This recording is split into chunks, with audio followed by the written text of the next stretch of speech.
जय श्री राम दोस्तों। हमारी आज की कहानी है अत्याचारी बहू।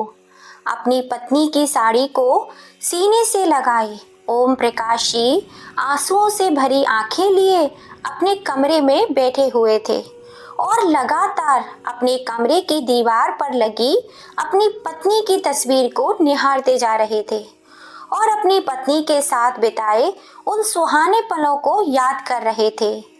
उनकी आंखों से लगातार अश्रुधारा बहती जा रही थी। पत्नी के जाने के बाद उन्हें अपना जीवन जैसे बहुत बड़ा बोझ लग रहा था। आज सुबह से ही ओम प्रकाश जी की हालत खराब थी। उनके पेट में अचानक दर्द शुरू हो गया और उन्हें उल्टी होना शुरू हो गई। शायद बासी खाना खाने के कारण उन्हें एसिडिटी हो गई थी। आज उनका बेटा अविनाश भी जल्दी ऑफिस चला गया था। ओम प्रकाश जी ने अपनी बहू को कहा, बहू जरा अविनाश को फोन लगाकर घर बुला लो, मेरी हालत कुछ ज्यादा ही खराब लग रही है, शरीर में जैसे जान ही नहीं रही। ओम प्रकाश जी के इतना कहने की देर थी कि उनकी बहू विनीता तो जैसे उन पर चिल्लाने को तैयार थी। बाबूजी, आपको तो कुछ और काम धंधा है नहीं सिवाय मेरे पति के खर्चों को बढ़ाने के। ऑफिस गए हैं वह, और आपके लिए ऑफिस छोड़कर तो नहीं आ सकते ना। कितनी बार कहा है जितना खाना पचे उतना ही खाना खाया करो। खाने में तो आप किसी चीज का परहेज करते नहीं हैं, सारा दिन मुंह चलता ही रहता है। आपका बुढ़ापे में जीभ पर काबू नहीं रखते हो और उल्टियां ही करोगे। बहू की जली कटी बातें सुनकर ओम प्रकाश जी चुप करके वापस अपने कमरे में बैठ गए। बैठे बैठे उन्हें याद आया कि जब भी उनका पेट खराब होता था या कभी उल्टी होती थी तो उनकी पत्नी शकुंतला उन्हें पानी में नींबू और काला नमक का शरबत बनाकर दिया करती थी, जिसे पीकर उन्हें राहत मिल जाती थी। शरबत बनाने के लिए ओम प्रकाश जी ने अपनी पोती शिवांगी को आवाज दी और थोड़ा सा नींबू पानी बनाने के लिए कहा। शिवांगी ने दादाजी के लिए नींबू पानी बनाया और दादाजी को दिया। नींबू पानी पीकर जैसे ही गिलास रखने लगे तो कमजोरी के कारण कांपते हाथों से पानी का गिलास नीचे गिर गया और टूट गया। जैसे ही विनीता ने गिलास टूटने की आवाज सुनी वह दौड़ी दौड़ी रसोई घर में आई। अब तो बाबूजी की खैर नहीं थी। विनीता ने बाबूजी पर तानों की बौछार कर दी। जानते हैं कितना महंगा गिलास था, आप तो कमाते नहीं हैं, वगैरह वगैरह। उसका एक एक शब्द बाबूजी के दिल में तीर की तरह चुभ रहा था। अब दोपहर के 4 बजने को आए थे और उल्टियों की वजह से बाबूजी का पेट बिल्कुल खाली हो चुका था और उन्हें बहुत जोरों की भूख भी लग रही थी, लेकिन बहू से कुछ कहने की उनकी हिम्मत नहीं हो रही थी, तो खुद ही उठे और रसोई में खाना डालने लगे। खाना लेकर अपने कमरे की तरफ बढ़ ही रहे थे कि विनीता ने रास्ते में ही उन्हें टोका और बोली, यह क्या बाबूजी, अभी तो आपको उल्टियां हो रही थी और इतनी जल्दी आपको भूख भी लग गई। आपको क्या दिखाई नहीं दे रहा है कि आपकी उल्टियों की वजह से कितनी गंदगी फैल गई है। जाइए और पहले ये गंदगी साफ कीजिए। कहते हुए विनीता ने बाबूजी के साथ हाथ में खाने की प्लेट छीन ली। भूख प्यास से तड़पते हुए ओम प्रकाश जी केवल बहू की तरफ देखते ही रह गए। सुबह से शाम हो गई, लेकिन ओम प्रकाश जी के मुंह में रोटी का एक निवाला तक न गया। शाम को जब उनका बेटा अविनाश घर आया तो उसने पूछा, बाबूजी क्या बात है, आपकी तबीयत ठीक नहीं लग रही। ओम प्रकाश जी ने उन्हें अपना हाल सुनाया तो अविनाश बोला, तो आप मुझे बताते, मैं आपको डॉक्टर के पास ले चलता। बेटा, वह बहू कह रही थी कि जैसे ही ओम प्रकाश जी कुछ बोलने को हुए तभी उनकी बहू विनीता उनकी तरफ देखकर घूरने लगी। ओम प्रकाश जी वहीं चुप हो गए। बाबूजी, आप कुछ कह रहे थे, बोलिए ना, क्या बोलना चाहते थे। अब अविनाश ने अपने बाबूजी से जानना चाहा। बेटा, वह मैं कह रहा था कि मेरी दवाई खत्म हो गई है, जब तुम कल शाम से ऑफिस से घर आओगे तो लेते आना। अरे बाबूजी, आपकी दवाई तो मैं 2 दिन पहले ही ले आया था, मैंने विनीता को दे दी थी। विनीता, तुमने बाबूजी को दवाई क्यों नहीं दी। अविनाश ने अपनी पत्नी को आवाज लगाते हुए कहा। विनीता दौड़कर आई और बोली, जी मैं वह काम में भूल गई होंगी, अभी लेकर आती हूँ। बाबूजी ने मुझसे तो पूछा ही नहीं। अगले दिन सुबह अविनाश उठा तो उसने देखा रसोई घर में बाबूजी बर्तन धो रहे थे। अविनाश ने कहा, बाबूजी यह क्या कर रहे हो आप? तो बाबूजी बोले, अरे बेटा, दिल बहलाने के लिए थोड़ा सा काम कर लेता हूँ, अपनी खुशी से कर रहा हूँ। यह सुनकर अविनाश चुप हो गया। जब अविनाश तैयार होकर ऑफिस के लिए निकल गया तो विनीता बाबूजी से बोली, अच्छा तो दवाइयाँ ना मिलने पर आप मेरी उनसे शिकायत कर रहे थे और आज उनके सामने ही बर्तन धोने शुरू कर दिए। थोड़ी देर के लिए रुक नहीं सकते थे? दिखाना जरूरी था कि मैं आपसे घर का काम करवाती हूँ। तो ठीक है, आपकी आज भी खाने की छुट्टी। यह सुनकर ओम प्रकाश जी की बहू के आगे हाथ जोड़कर गिड़गिड़ाने लगे और बोले, बहू 2 दिन हो गए हैं मुझे खाना खाए हुए, भूख के मारे जान निकली जा रही है, खाने के लिए 2 रोटी ही दे दो। कहते हुए ओम प्रकाश जी की आंखों से अश्रुधारा बह निकली। विनीता ने थोड़ी सी दया दिखाते हुए ओम प्रकाश जी को रात की पड़ी बासी रोटी दी और साथ में उनके आगे चाय रखते हुए बोली, यह लो, आज तो आपको रोटी और चाय दे रही हूँ, लेकिन आगे से आपने किसी से कोई भी शिकायत करने की कोशिश की तो अपना अंजाम सोच लीजिएगा। यह कहकर विनीता तैयार होकर अपनी किटी पार्टी में चली गई। ओम प्रकाश जी ने अपनी पत्नी की तस्वीर को देखने लगे और बोलने लगे, देख रही हो भाग्यवान, ऐसा खाना तो कोई किसी भिखारी को भी नहीं देता होगा।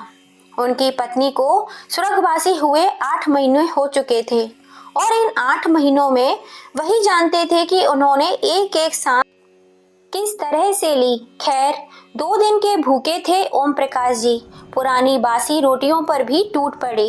अगले दिन सुबह ओम प्रकाश जी अपने बेटे से बोले, अरे बेटा देखना, ये मेरा चश्मा टूट गया है, शाम को जब तुम ऑफिस से आओगे तो इसे ठीक करवाते आना। अरे बाबूजी, आपका चश्मा तो बिल्कुल पूरी तरह से टूटा हुआ है। यह कहते हुए अविनाश ने विनीता को आवाज लगाई और कहा, आज बाबूजी को ले जाकर उनकी आंखें भी टेस्ट करवा देना और उनके लिए नया चश्मा भी बनवा लाना। विनीता ने अविनाश के सामने आज्ञाकारी बीवी बनते हुए हाँ में गर्दन हिला दी, लेकिन अविनाश के जाते ही ज्वालामुखी की तरह फट पड़ी। बाबूजी, आपको चैन नहीं आता है क्या? रोज कोई ना कोई नया खर्चा लेकर बैठ जाते हो। अरे बहू, मुझे आंखों से कुछ नजर नहीं आ रहा था, इसलिए मैंने अविनाश से कह दिया। वैसे तो तुम भी जानती ही हो कि मैं कोई फालतू का खर्चा नहीं करता हूँ। ओम प्रकाश जी डरते डरते बोले, अच्छा, कह तो ऐसे रहे हैं जैसे सारा दिन ऑफिस में बैठते हैं और काम करते हैं, जिसके लिए आपको चश्मे की जरूरत है। सारा दिन तो आप घर में पड़े रहते हैं और रोटियां तोड़ते रहते हैं। एक बात ध्यान से सुन लीजिए, अगर 2 वक्त की रोटी खानी है तो चुपचाप कमरे में पड़े रहिए। मैं तो परेशान हो गई हूँ, अगर रोज रोज यही चलता रहा तो देख लेना, एक दिन वृद्ध आश्रम भेज दूंगी, फिर मुझे मत कहना। ओम प्रकाश जी की पोती शिवांगी अपनी माँ के मुंह से रोज रोज यही बातें सुन रही थी। वह माँ के पास गई और बोली, माँ, आप दादाजी के साथ इस तरह क्यों बोलती हो? पापा के सामने तो आप उन्हें कुछ नहीं कहती। यह सुनते ही विनीता ने शिवांगी के मुंह पर एक जोरदार थप्पड़ जड़ दिया और बोली, किसने सिखाई तुझे ये सब बातें? खबरदार, आज के बाद अपने दादाजी के पास बैठी तो। बहू की बातें सुनकर ओम प्रकाश जी का कलेजा तो जैसे छलनी हो गया था। रोज रोज की इस जिल्लत भरी जिंदगी से ओम प्रकाश जी की सहनशीलता जवाब देने लगी थी।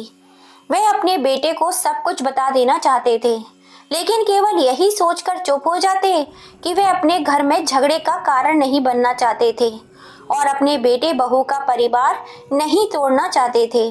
ओम प्रकाश जी बहुत ही सोच विचार में डूब चुके थे। क्या करूं, किससे कहूं, इन सब बातों का जवाब वे नहीं ढूंढ पा रहे थे। वह जानते थे कि अगर उन्होंने बेटे को सारी बात बताई तो वह बहू को नहीं छोड़ेगा।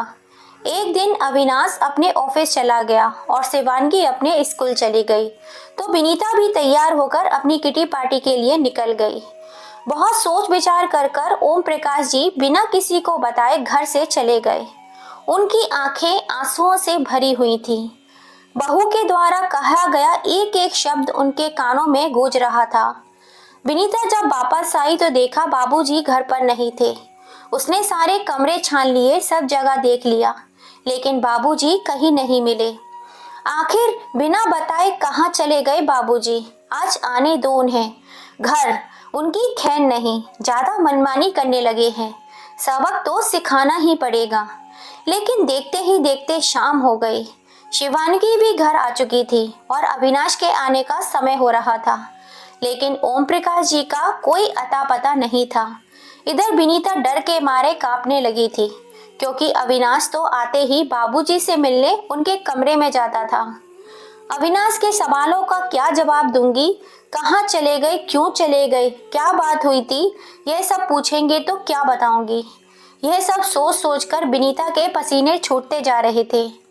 आखिर बाबूजी की जिम्मेदारी तो अविनाश ने उसे ही दी थी।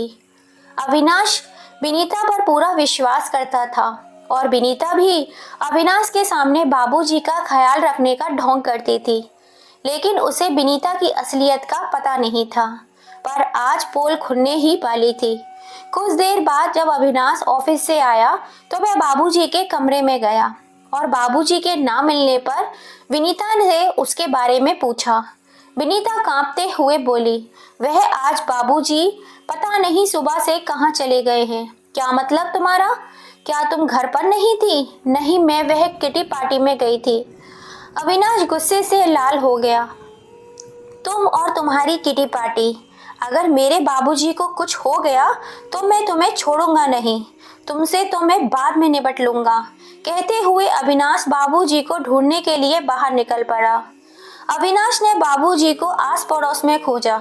जैसे ही पड़ोसियों को पता चला कि बाबूजी अपना घर छोड़कर निकल गए हैं, तो उन्होंने चुप रहना उचित न समझा। उन्होंने विनीता की सारी पोल पट्टी खोल दी कि कैसे विनीता बाबूजी से काम कराती थी और बर्तन साफ कराती थी।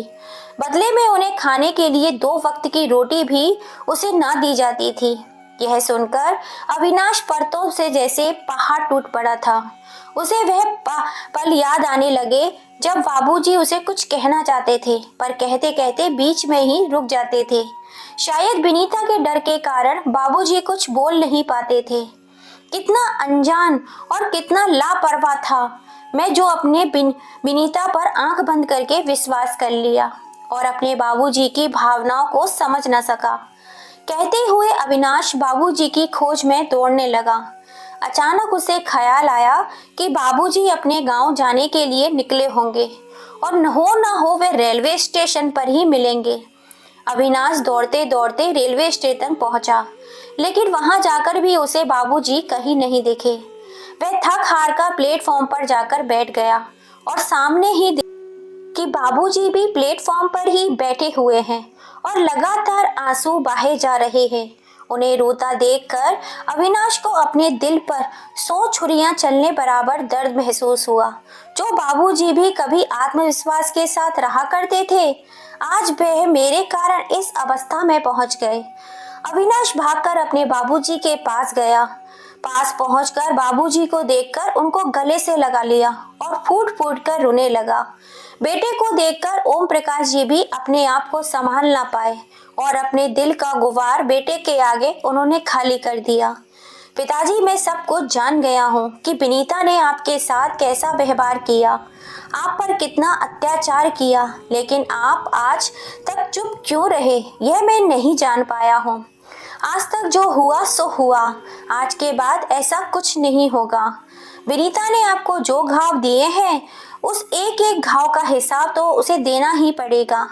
अब आप मेरे साथ घर चलिए। अविनाश अपने बाबूजी का हाथ पकड़कर घर की तरफ ले जाने लगा, तो ओम प्रकाश जी ने घर जाने से मना कर दिया। नहीं बेटा, मैं तुम्हारे और बहू के बीच झगड़े का कारण नहीं बनना चाहता। मैं चाहता हूँ कि तुम दोनों सुखी रहो। मेरा आशीर्वाद सदा तुम्हारे साथ है, पर मैं घर वापस नहीं जाऊंगा। लेकिन अविनाश नहीं माना और किसी तरह बाबूजी को मनाकर घर वापस लेकर आ गया। घर आते ही विनीता को देखकर अविनाश का खून खौल गया। अविनाश ने विनीता से कोई सवाल नहीं किया, ना ही उसे कुछ बोलने का मौका दिया। आते ही उसके मुंह पर 4 थप्पड़ जड़ दिए। आज यह नजारा उनके पड़ोसी भी देख रहे थे, पर किसी ने आकर अविनाश को नहीं रोका। अविनाश का गुस्सा देखकर विनीता के तो होश ही उड़ गए थे। उसका चेहरा गुस्से में लाल हो गया और वह आज विनीता को नहीं छोड़ने वाला, यह साफ साफ नजर आ रहा था। जलील औरत, मैंने तुझ पर विश्वास किया था, अपने बाबूजी को तेरे हवाले छोड़ा था और तूने मेरे विश्वास का गलत फायदा उठाया।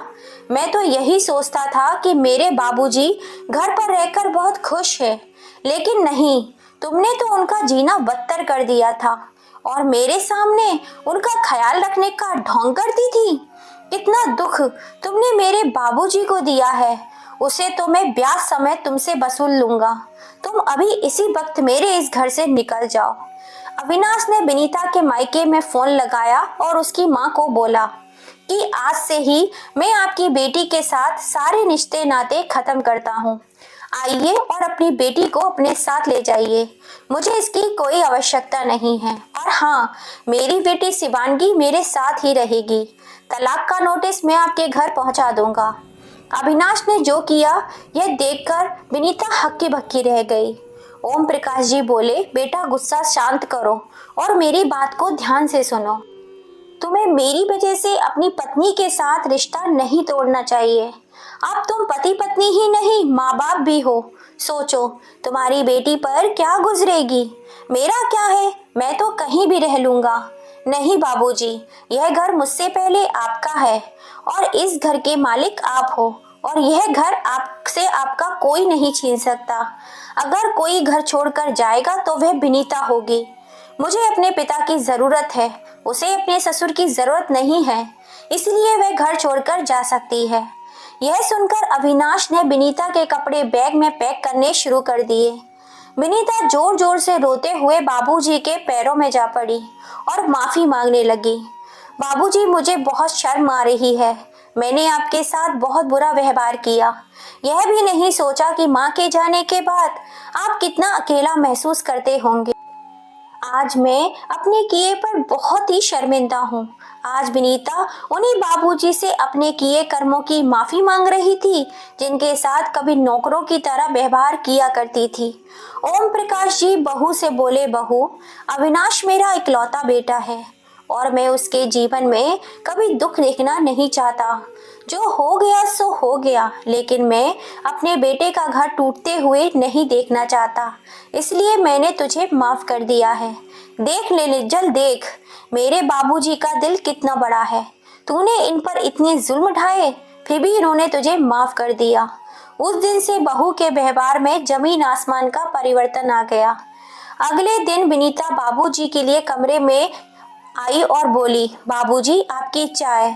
चाय देखकर विनीता ने बाबूजी का आशीर्वाद लिया।